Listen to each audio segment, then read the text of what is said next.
누가복음 7장 44에서 47절 말씀을 통해서 많은 사랑을 받은 자라는 제목으로 하나님 말씀 함께 나누겠습니다. 여러분, 신앙생활은 다른 말로 우리가 믿음 생활이라고 말을 하죠. 여러분, 구원은 어떻게 받습니까? 성경에 어떻게 하면 구원을 받는지 우리에게 알려주고 있죠. 너희가 그 은혜에 의하여 믿음으로 말미암아 뭘 받았어요? 뭘 받았어요? 에베소서 2장 10절에 너희가 그 은혜에 의하여 믿음으로 말미암아 뭘 받았어요? 지금 어떻게 여러분, 구원 뭘로 받는다고요? 믿음으로. 그 다음에 나오는 게 그러면 구원이 나와요. 너희가 그 은혜에 의하여 믿음으로 말미암아 구원을 받았으니. 구원은 뭘로 받는 거예요? 믿음으로 받는 거예요.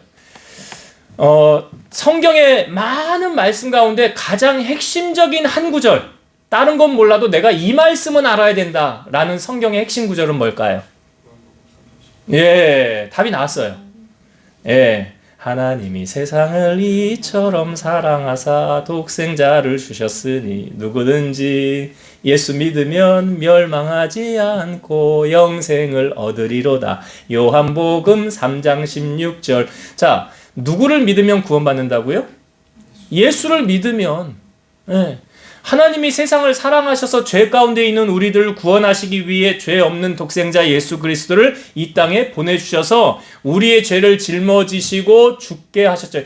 여러분, 다른 사람의 죄를 사해 주기 위해서 꼭 필요한 과정이 뭐예요? 우리 구약시대 제사 지낼 때 왜 짐승 가지고 가는 거예요?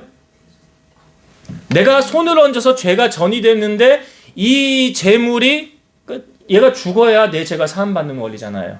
그러니까 피 흘림이 없이는 사함받지 못하잖아요. 그래서 세례 요한이 예수님을 향하여 세상 죄를 지고 가는 하나님의 어린 양이로다. 아마 세례 요한도 예수님이 우리를 위하여 오신 희생양이라는 것을 알고 얘기한 거 아닙니까?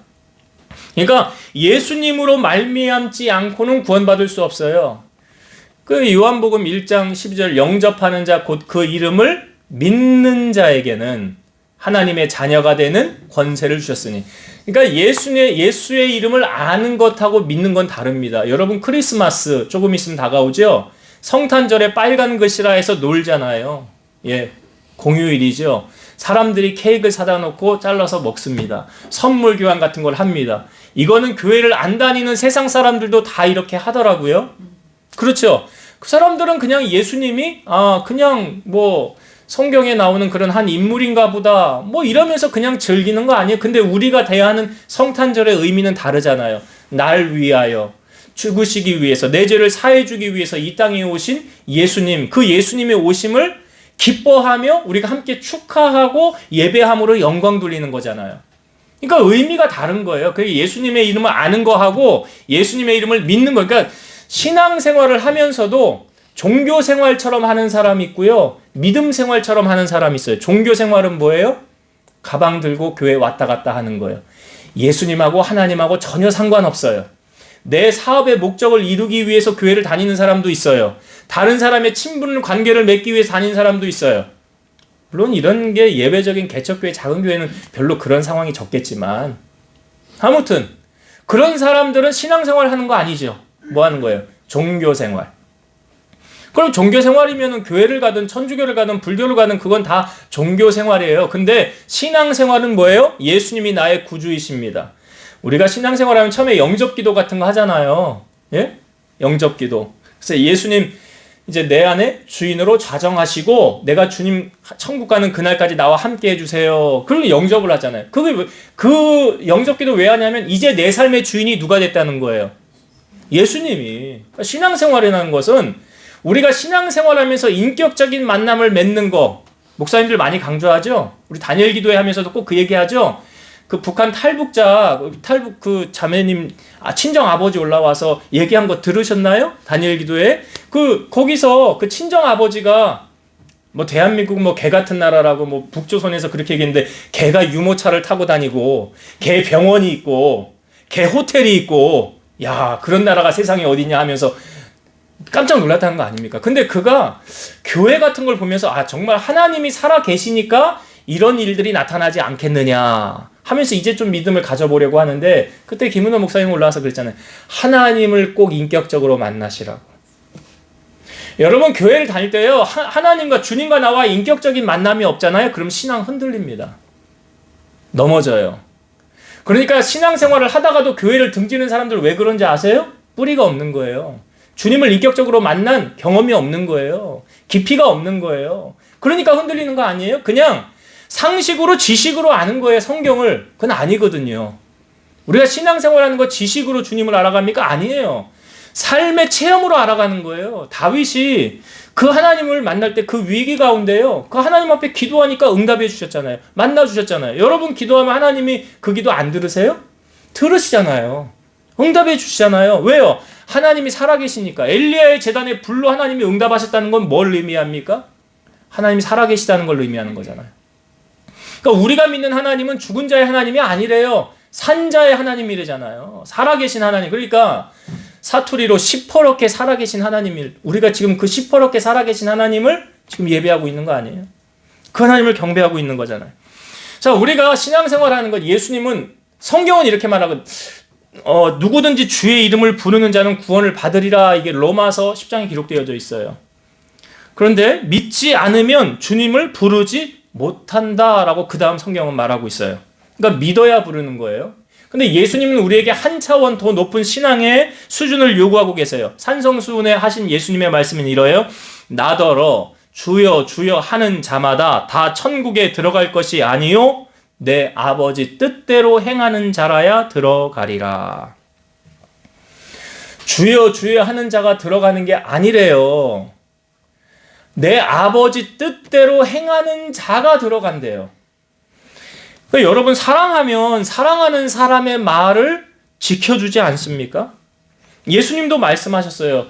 나의 계명을 지키는 자라야 나를 사랑하는 자니.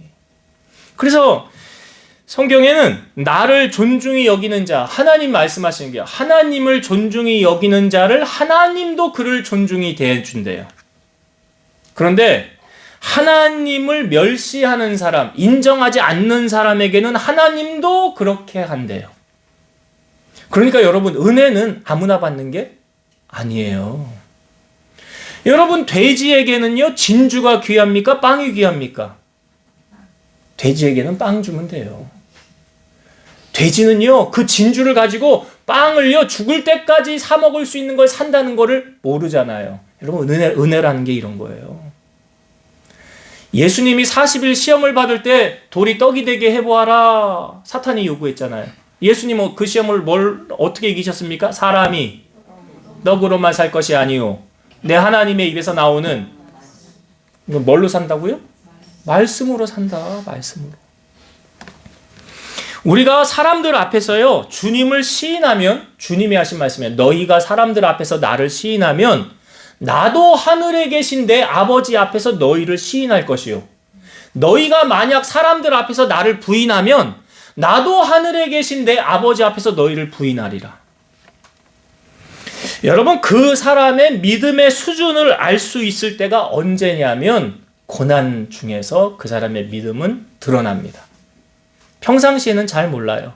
잘 안 드러나요. 근데 고난이 딱 겹치다 보면, 딱 들어오면 이제 드러나는 거예요. 그래서 남자들, 형제들의 믿음을 언제 가장 많이 다뤄볼 수 있냐면 군대 갔을 때. 그죠? 예, 군대 갔을 때 자기가 교회 가고 싶다고 교회를 갑니까? 믿음의 사람은 가요. 그 뒤에 후폭풍 어떤 일이 일어날지 뭐 상상이 가잖아요. 한번 교회 갔다 왔더니 얼차례 시작되더라. 뭐 때리더라. 군기 잡더라. 이런 거 시작되거든요. 근데 그 다음 주에 그런 게 두려우면 교회를 가요, 안 가요?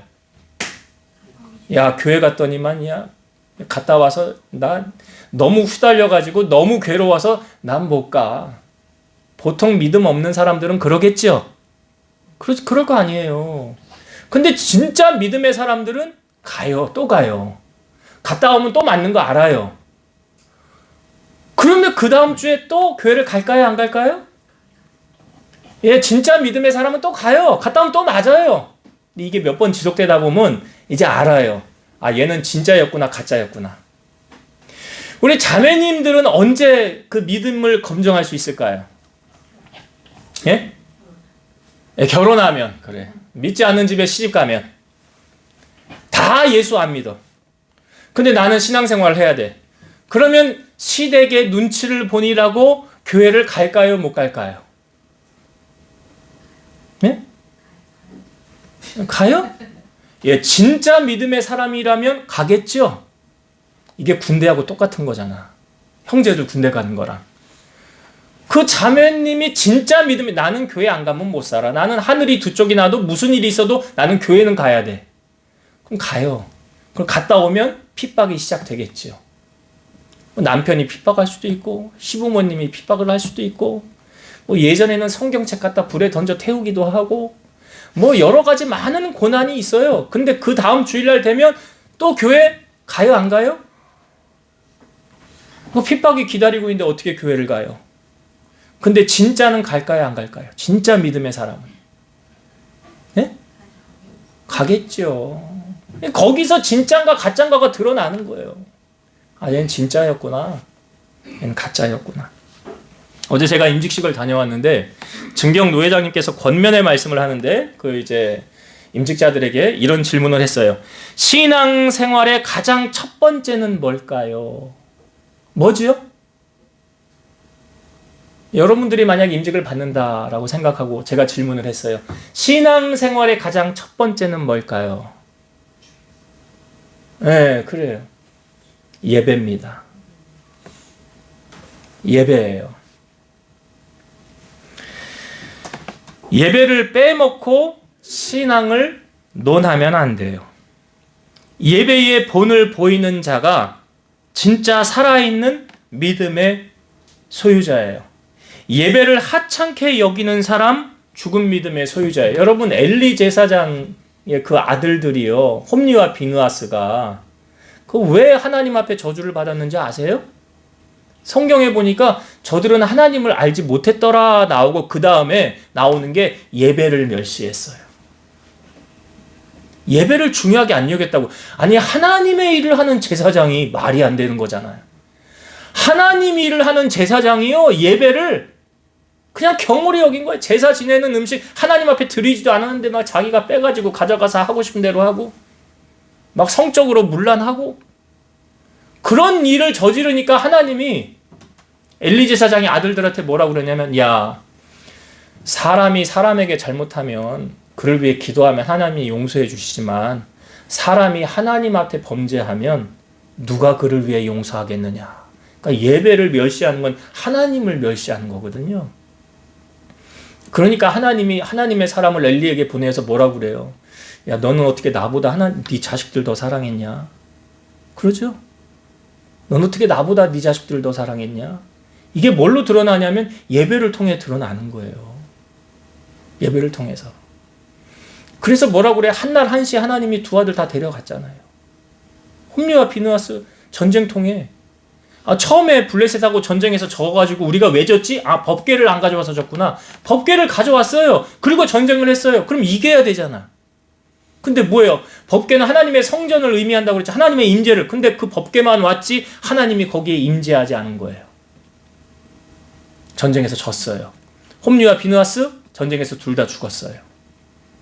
왜요? 하나님이 여러분 진짜인지 가짜인지 다 알아요. 쟤는 진짜야. 쟤는 진짜인지 알았는데 쟤는 가짜였네. 하나님은 안 도우신 거예요. 홈리와 비느하스 가짜잖아.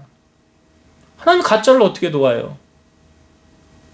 그러니까 하나님이 진짜 안다고요. 진짜 믿음인지 가짜 믿음인지. 그 다니엘 기도에 그 와플 대학 장로님 말씀을 전하면서 이런 정의를 하더라고요. 믿음은 뭐래요? 이제 제가 이제 검증을 하는 거예요. 여러분들이 설교를 들었는지 안 들었는지 제가 이제 검증을 이게 대답이 안 나오면 안 들은 거예요. 예. 믿음은 뭐다? 의리다. 의리. 믿음은 의리래잖아요. 아이고, 여러분 그 장모님 간증 꼭 들으세요. 너무 은혜되더라 정말. 나이 50부터 그렇게 모태신앙으로 신앙생활 세상에 가서 그렇게 누리다가 털털 떨어먹고 진짜 밑바닥 인생까지 갔는데 하나님이 회복시킨 거 놀랍잖아요. 그 역전의 하나님. 난 그런 거 들으면서 아유 우리 성도들도 그렇게 됐으면 좋겠다. 우리 성도들도 그렇게 됐으면 좋겠다. 저 진심이에요. 세상 사람들도 의리에 살고 의리에 죽고 하는데 믿음의 사람인 우리들이 믿음의 의리가 있어야 되는 거 아니에요? 그러니까 예수님도 너 의리 있냐? 사람들 앞에서 나 시인하냐?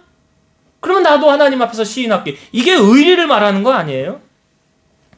아니 구체적으로 이거 그냥 세상의 사람들은 예전에는 6일 일했잖아요. 근데 요즘 주 5일 되면서 결혼식 같은 것도 토요일 날 많이 하잖아요. 이제 노니까.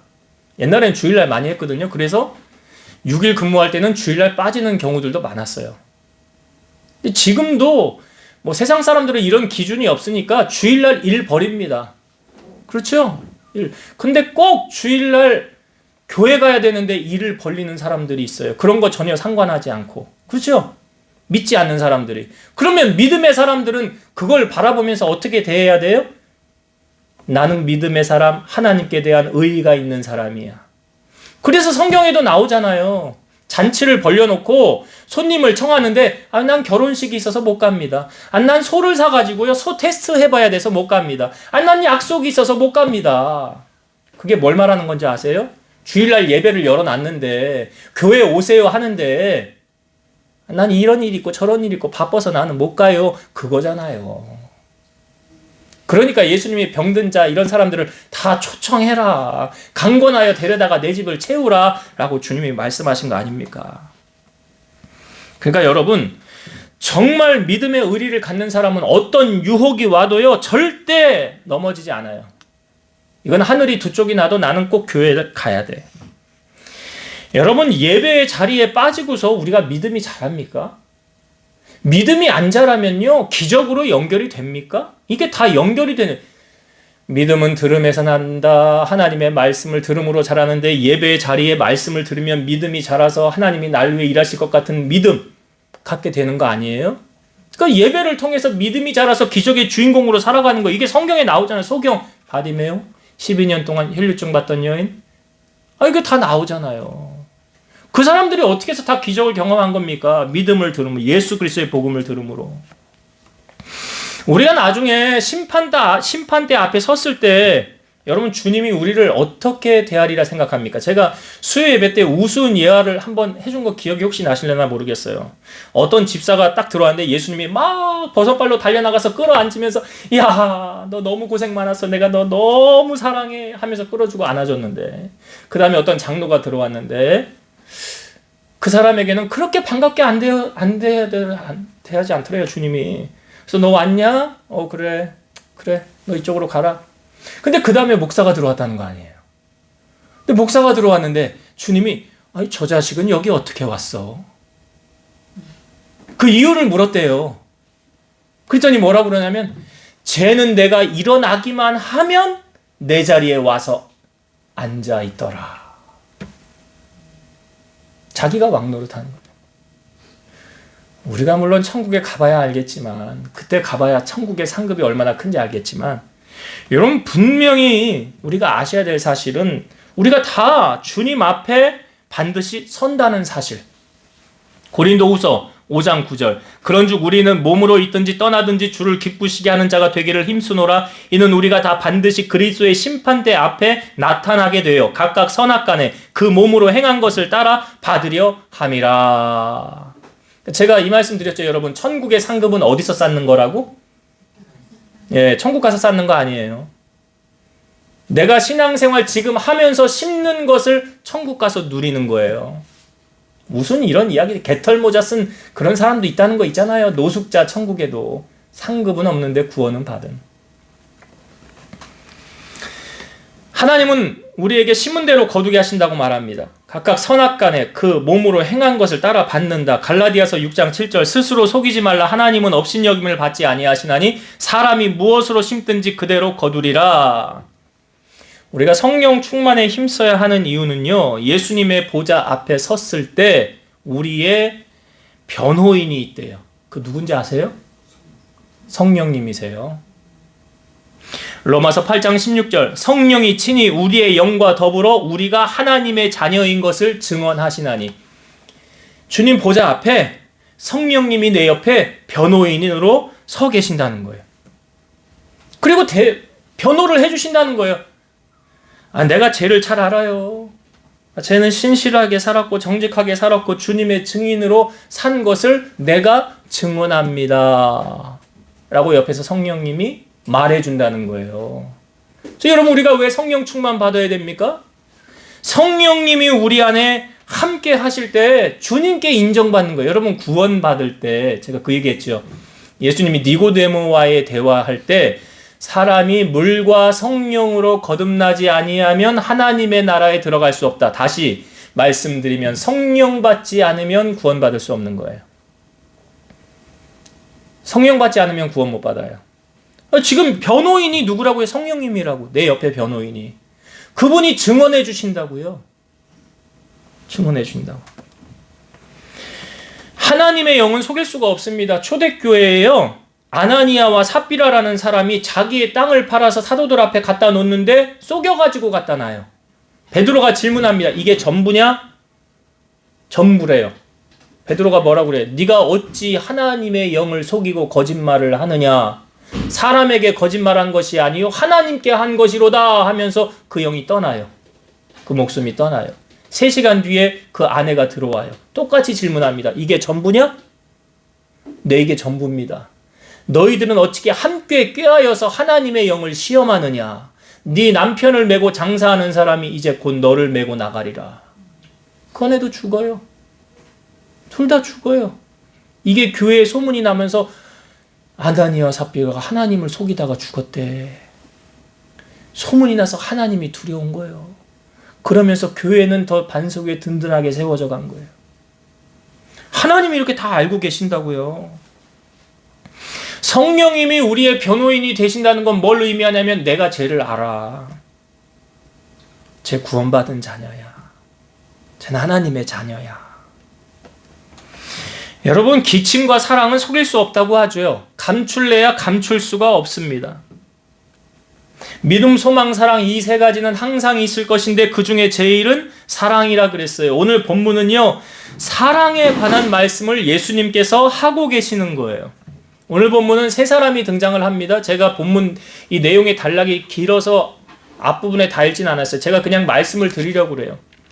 그 단락에 있는 내용이 어떤 내용인지. 3사람이 등장을 해요. 예수님, 바리새인, 죄인인 한 여자. 그런데 이 바리새인이요, 예수님을 자기의 집으로 초청을 합니다.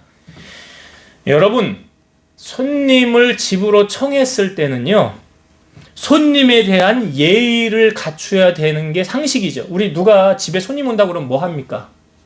청소하잖아요. 청소하잖아요.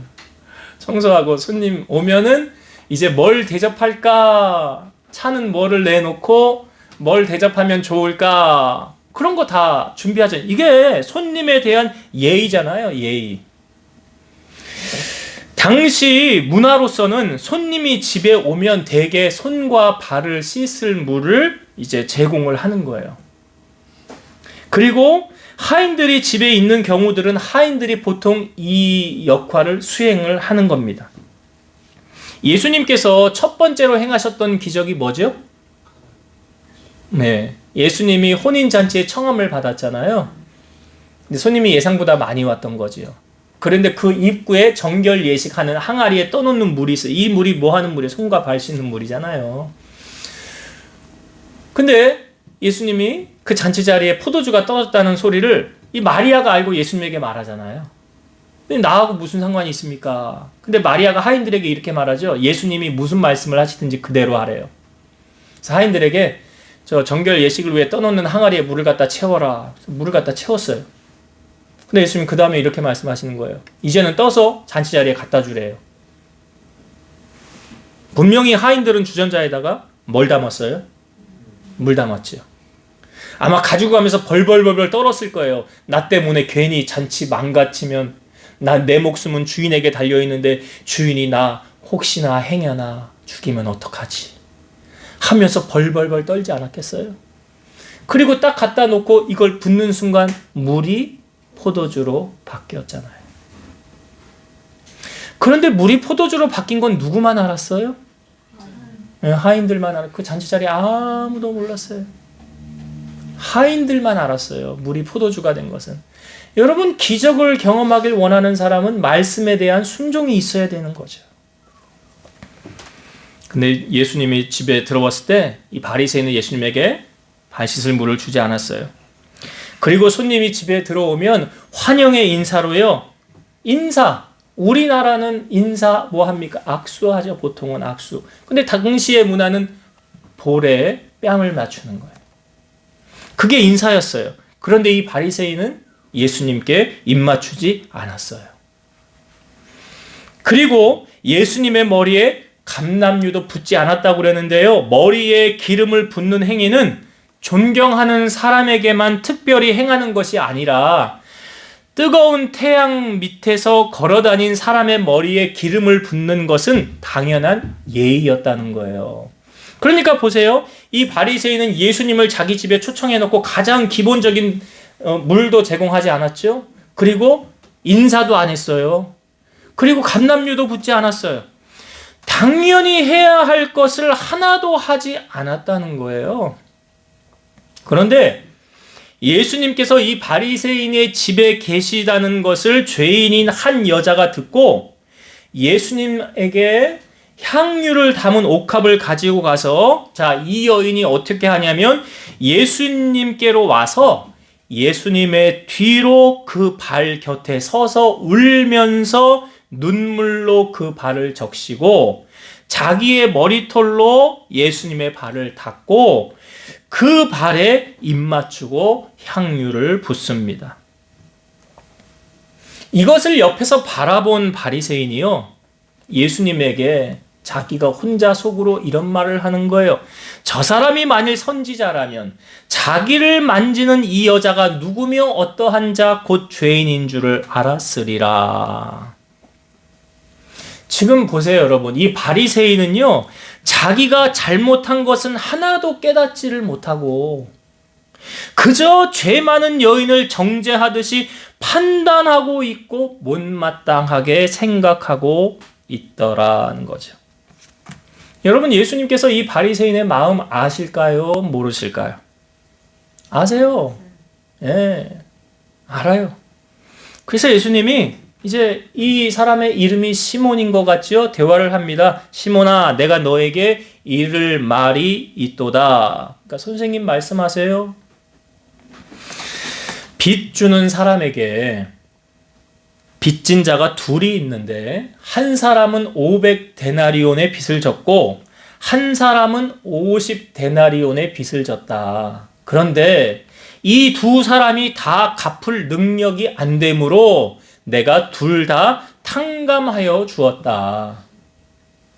그 둘 중에 누가 그 주인을 더 사랑하겠느냐? 우리가 1데나리온 하루 품삯이라고 그러죠. 그러니까 500데나리온이라고 하면 1년이 넘는 거의 한 2년 정도의 빚을 졌다는 거 아닙니까? 한 사람은? 그리고 한 사람은 50데나리온, 50일 정도 일하면 갚을 수 있는. 근데 둘 다 탕감해 줬대요. 그러면 누가 그 주인을 더 사랑할까요? 50데나리온 탕감받은 사람일까요? 500데나리온 탕감받은 사람일까요? 자, 이 시몬이 말합니다. 내 생각에는 많이 탕감함을 받은 사람 같습니다. 그랬더니 네 판단이 옳다. 그리고 그 여자를 보시면서 시몬에게 이렇게 말씀하시는 거예요. 이 여자를 보느냐? 내가 네 집에 들어올 때 너는 내게 발 씻을 물도 주지 아니하였으되 이 여자는 눈물로 내 발을 적시고 그 머리털로 닦았으며 너는 내게 입 맞추지 아니하였으되 그는 내가 들어올 때로부터 그 발에 입 맞추기를 그치지 아니하였으며 너는 내 머리에 감람유도 붓지 아니하였으되 그는 향유를 내 발에 부었느니라. 이러므로 내가 너에게 말하노니 그의 많은 죄가 사하여 졌느니라. 이는 그의 사랑함이 많음이라. 사랑을 받는 일이 적은 자는 적게 사랑하느니라. 자, 여러분, 예수님은 이 탕감의 비유를 통해서 이 바리새인과 이 죄인인 한 여자를 비교하며 말씀하고 있는데 예수님이 말하는 주제는 뭡니까? 사랑이에요. 예수님이 말하는 주제는 사랑이라고요. 예수님의 12제자 가운데요, 여러분 마태복음, 신약 성경에 제일 처음 나오는 마태복음 있죠? 예수님의 제자 마태예요. 마태가 직업이 뭐였냐면 세리였어요. 세리. 당시의 세리들은 사람들에게 손가락질 받는 대상이었어요. 왜? 세금 걷어서 로마로 갖다 바치고 남는 건 자기가 착복하고 그런 악한 일이니까. 여러분 잘 아시지만 삭개오 있잖아요. 나무 위에 올라갔던 삭개오는 세리장이었어요. 근데 이 마태는 그냥 세관에 앉아있는 세리 직원이었어요. 그런데 세관에 앉아있는 그 마태, 동명 똑같은 이름으로 레위라고도 하는데 예수님이 이 마태를 보시면서 나를 따르라 라고 말씀하세요. 그러니까 그 마태가 자기의 모든 것을 버리고 일어나 예수님을 따라갑니다. 그리고 예수님을 자기의 집으로 모십니다. 예수님을 자기의 집으로 초청하는 거예요. 누가복음 5장 29절, 레위가, 마태예요. 레위가 예수를 위하여 자기 집에서 큰 잔치를 하니 세리와 다른 사람이 많이 함께 앉아 있는지라. 지금 이 레위가요, 예수님을 자기의 집으로 모셨어요. 왜 모신 거예요? 성경을 잘 보면 이렇게 나오죠. 레위가 예수를 위하여 자기 집에서 큰 잔치를 하니. 그러니까 잔치를 벌였는데 그 잔치의 주인공이 누구예요? 예수님이에요. 잔치의 주인공이 예수님이라고요. 오늘 본문에 나오는 바리새인하고는 완전히 다르지 않습니까? 사랑이 없는 초청은 형식적이고 기쁨이 없습니다. 아니한만 못합니다. 수냄 여인이 엘리사라는 사람을 자기의 집으로 모실 때 지나갈 때마다 간권했더라. 간권이 뭐냐? 간절히 권했더라. 그냥 가면 안 돼요. 그냥 가면 안 돼요. 꼭 여기 들리셔야 돼요. 꼭 여기 지나갔다가 제가 대접하는 음식을 꼭 드시고 가세요. 근데 수냄 여인이 거기서 끝난 게 아니죠. 자기 남편에게 이야기합니다. 우리를 위하여 지나가는 이 사람은 하나님의 거룩한 사람 같으니 우리가 작은 방을 담 위에다가 하나 지어줍시다. 그리고 지나갈 때마다 거기 들려서 쉬게 가게 합시다. 그래, 당신 하고 싶은 대로 해. 그래서 집을 하나 지어준 거죠. 거기 가재도구 넣어주고 엘리사가 지나갈 때마다 들려서 쉬는 거예요. 누워있다가 하루는 이 수냄 여인이 너무 기특해가지고 이 여인 불러오라고 그래요. 문 앞에 섰어요. 왕이나 사령관을 위해서 네가 부탁할 거 있느냐? 말해봐라. 이게 뭐냐면 소원 들어주겠다는 거예요. 없습니다. 전 그런 거 바라고 한 거 아닙니다. 하고 그냥 가는데 그 옆에 있던 종이 뭐라고 그러냐면 이 두 남편과 아내 나이가 많고 자식이 없습니다. 다시 불러와라. 앞에 섰어요. 이제 1년 뒤에 너에게 아들을 안게 되리라. 아유, 하나님의 사람이여 그런 말씀하지 마세요. 돌아갔어요. 1년 뒤에 수냄 여인은 아들을 안게 됐어요. 아들을 낳게 됐어요. 하나님께서 그가 행한 것을 그냥 가만히 바라만 보고 계시는 하나님이 아니셨어요. 그게 상급을 베풀어 주셨어요. 오늘 본문에 죄인인 한 여자와 바리새인을 보면 누가 예수님을 더 사랑한 사람 같습니까? 47절의 말씀을 제가 세 번역으로 다시 한번 읽어볼게요. 그러므로 내가 네게 말한다. 이 여자는 그 많은 죄를 용서받았다. 그것은 그가 많이 사랑하였기 때문이다. 용서받는 것이 적은 사람은 적게 사랑한다. 예수님의 큰 사랑을 받은 이유가 뭐래요? 그럼 많이 용서를 받았대요. 그래서 많이 사랑한다는 거예요. 여러분, 우리는 나의 많은 죄를 예수님께서 탕감해 주셨다는 것을 깨닫는 자는요, 주님을 많이 사랑할 것이고요. 나는 뭐 죄 지은 것도 별로 없는데 뭐 그렇게까지 십자가에서 피 흘리고 죽으시기까지 할 필요가 있나? 라고 자신이 의인인 척 그렇게 살아가는 그 사람은요, 주님을 아주 글쎄요, 사랑하는 마음이 있을지 모르겠네요. 찬송가에 보면 먹보다도 더 검은 죄로 물든 마음이 흰 눈보다 더 희게 깨끗하게 씻겼네. 주의 보혈 흐르는데 믿고 뛰어나아가 주의 은혜 내가 입어 깨끗하게 되었네. 이게 여러분 주님의 사랑을 체험한 사람이 하는 고백 아닙니까? 11월 셋째 주는 우리가 교회 절기로 추수감사주일로 지키고 있습니다. 제가 설교를 준비하면서 일단 하나님 주신 감동 같기도 하는데 제가 여러분들에게 두 가지 숙제를 내주려고 그래요. 추수감사주일에 여러분들이 이제 한 주간 추수감사주일을 맞이하면서 여러분들에게 두 가지 숙제를 내주려고 그래요. 첫 번째 숙제, 한 해 동안 내게 베풀어 주신 은혜를 되새기면서 감사의 제목을 적어서 추수감사 예물로 하나님께 드리세요. 여러분, 표현하지 않으면 알까요? 모를까요? 연애하는 남녀가요, 저 사람이 정말 나를 사랑하기는 하는 거야. 저 여자가 정말 나를 믿어주기는 하는 거야. 여러분, 표현 안 하면 알아요? 미국에는 남편이 아내에게 하루에 3번 사랑한다는 말을 하지 않으면 이혼 조건이 된다면서요. 우리나라에 그걸 적용하라고 한다면 이혼 안 할 부부가 하나도 없을 것 같긴 하지만 표현을 해야 안다는 거 아니에요? 여러분, 마귀가 가장 무서워하는 무기가 뭔지 아세요? 감사예요. 감사. 내가 감사할 때 마귀가 발을 못 붙인다고요. 감사 예물은 여러분이 하나님 사랑하는 만큼 하세요. 예수님께 향유 옥합을 드린 예수님이 십자가를 지시기 전에 향유 옥합을 담아와서, 오늘 이 여인 말고요, 마리아도 300데나리온이나 되는 향유를 담아서 예수님에게 드린 사람이 있어요. 그때 가룟 유다는 왜 이걸 허비하냐고 그랬어요. 아니 300데나리온은 거의 1년치 연봉 아니에요? 그거 왜 허비하냐고. 근데 예수님 뭐라고 그랬어요? 이 여인이 내게 좋은 일을 행하였노다. 복음이 전한 곳마다 이 여인이 행한 것도 더불어 전파되리라. 이 여인은 나의 장례를 미리 준비하였느니라. 예수님께 칭찬을 받았다고요. 여러분, 절대 헌금은 강요가 아닙니다.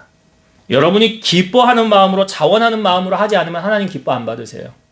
제가 원하는 건 뭐냐면 감사의 제목을 적으시라는 거예요. 그리고 나는 형편이 어려운데, 나는 10,000원도 벅찬데, 그럼 말 안 하셔도 돼요. 안 해도 돼요. 제가 바라는 거, 원하는 건 뭐냐면 감사의 제목을 적으라는 거예요. 그래서 하나님 앞에 표하라는 거예요. 뒤에 감사원금 봉투 있으니까 가실 때 가져가서 적으세요. 그거 첫 번째 숙제. 여러분들이 하나님 앞에 내가 하나님 이런 은혜를 누렸네요. 되새기지 않으면, 돌이키지 않으면 모르잖아요. 여러분 그냥 모르고 지나가잖아요. 모르고 지나가는 거하고 알고서 내가 행하는 거하고 너무나 차원이 다르다고요. 그러니까 꼭 하세요. 돌아보며, 1년의 삶을 돌아보며 하나님 내게 베푸신 은혜 꼭 기록하셔서 하나님 앞에 드리세요. 두 번째 숙제는 뭐냐? 여러분, 추수감사 주일에 우리가 강단에 뭐 합니까? 강단 장식하죠. 누가 하는 거예요? 목사님이? 사모님이? 네? 누가 하는 겁니까? 왜 대답들을 안 하시지? 자, 그래서 이번에는 여러분들이 같이 동참할 수 있는 기회를 드리려고 그래요. 예? 한 가정에 그냥 한 가지만 헌신하면 되지 않을까요? 난 2개 하고 싶은데, 난 3개 하고 싶은데, 그러면 그렇게 그냥 하셔도 되고요. 적어도 한 가지 이상, 그러니까 주님 앞에 내 사랑을 좀 표현해야 되겠다. 난 주님 앞에 좀 이렇게 해야 되겠다. 여러분, 제가 왜 이 감동을 하나님이 주셨냐면, 오늘 말씀해 보니까 그래요. 함께 동참하는 것. 오늘 본문에 여러분 바리새인처럼 사실래요? 아니면 이 죄를 탕감받은 이 예수님의 은혜를 많이 체험한 이 여인처럼 사실래요? 오늘 추수감사주일은 우리 교우들이 함께 한 마음으로 하나님을 영화롭게 하고 높여드리는 그런 하나님의 마음에 진실된 감동을 주는 여러분 되었으면 좋겠어요. 하나님 기뻐 받으시는 예배, 그런 추수감사주일 예배가 되어지길 소망합니다. 말씀을 정리하고 마치겠습니다. 사랑과 기침은 속일 수가 없다고 하죠. 여러분, 정말 상사병이 걸린 사람은요, 하루 종일 그 사람 생각만 합니다. 그렇다고 한다면 여러분, 일주일, 아니 하루 24시간 동안 여러분은 주님을 얼마나 생각하십니까? 주님을 얼마나 사랑하십니까? 오늘 우리의 사랑이 마치 요한계시록에 나오는 그 7 교회 중에 혹시 첫사랑을 잃어버린 주님과 나와의 사랑이 대면대면한 그 지경까지 혹시 이르지는 않았는지. 에베소 교회를 향하여 주님 말씀하십니다. 너의 처음 사랑을 회복하라. 어디서 떨어졌는지를 회개하고 처음 사랑을 다시 회복하라. 오늘 본문에 나오는 바리새인처럼 살면 안 되잖아요. 이 여인처럼 우리가 주님 섬겨야 되지 않을까요? 오늘 우리 안에 주님의 사랑이 흘러서 그 사랑이 많은 사람들에게 또한 흘러가는 우리가 되기를 소망해요. 여러분, 그렇습니다. 사랑은요, 받아본 사람이 할 줄 안다고 그래요. 그래서 여러분, 하나님의 큰 사랑을 내가 누리고 받았다면 주님 앞에도 그 사랑을 표현하고요, 나를 통해서도 많은 사람들에게 그 사랑이 전해지는, 또한 주님을 향한 그 사랑이요, 정말 의리의 신앙인이 됐으면 좋겠어요. 믿음은 의리래잖아요. 어떠한 상황에도 변하지 않는, 굴하지 않는 주님을 향한 그 뜨거운 사랑 가지고 주님을 더욱 기쁘시게 하며 살아가는 우리 온 교우들 다 되시기를 주의 이름으로 축원드립니다. 기도하겠습니다. 우리 안고 일어섬을 아시고 멀리서도 우리의 생각을 아시는 주님, 오늘 바리새인과 죄인인 한 여자를 주님 말씀하시면서 누가 더 사랑을 많이 받은 자였냐, 더 사랑을 많이 받은 자가, 주님의 사랑을 더 깊이 체험한 자가 주님을 더 사랑한다고 주님 말씀하셨사오니 우리 사랑하는 성도들 많이 사랑해 주신 것, 그 사랑 잊지 않게 하시고 그 사랑에 우리도 보답하며 감사하며 살아가게 하시고 주님을 더욱 영화롭게 하며 주님의 얼굴을 미소 짓게 하며 살아가는 우리 성도들 다 되게 하여 주옵소서. 예수님의 이름으로 기도드리옵나이다. 아멘.